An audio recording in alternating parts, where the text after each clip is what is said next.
Ni Dar es Salaam. Wakulima wametakiwa kutumia mbinu za kilimo hai ili kuboresha mifumo endelevu ya kuzalisha chakula, kulinda mazingira na kuongeza maendeleo ya kiuchumi, ikiwa na jitihada za kuendeleza usalama wa chakula nchini. Mkurugenzi wa taasisi ya kilimo hai Tanzania Bakari Mongo ametoa kauli hiyo kwa waandishi wa habari kuelekea katika mkutano wa 4 wa kitaifa wa kilimo hai unaotarajiwa kufanyika Novemba 25 hadi Novemba 27 mwaka huu.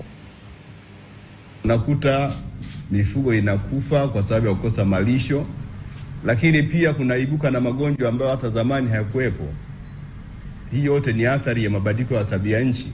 Sasa tufanye nini ili weze kukabiliana? Kwa hiyo kilimo hai imeonekana ni njia mojawapo ya kuweza kukabiliana na mabadiliko ya tabia nchi.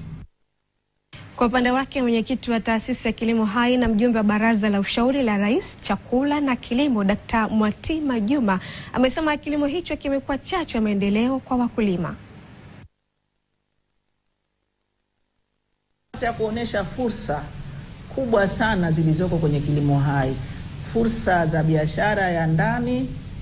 Tumeongezewa sasa hivi, utalii umeongezeka sana, kwa hiyo mahoteli yamekuwa mengi, Dar es Salaam yote imejaa mahoteli.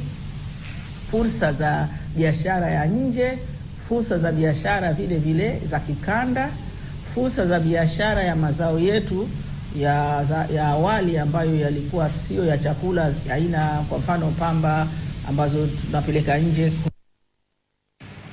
Kilimo hai ni kilimo asilia ambacho hufanyika kwa kuzingatia ulinzi wa mazingira, afya ya udongo na usalama wa chakula bila kutumia kemikali hatari na mbolea za viwandani.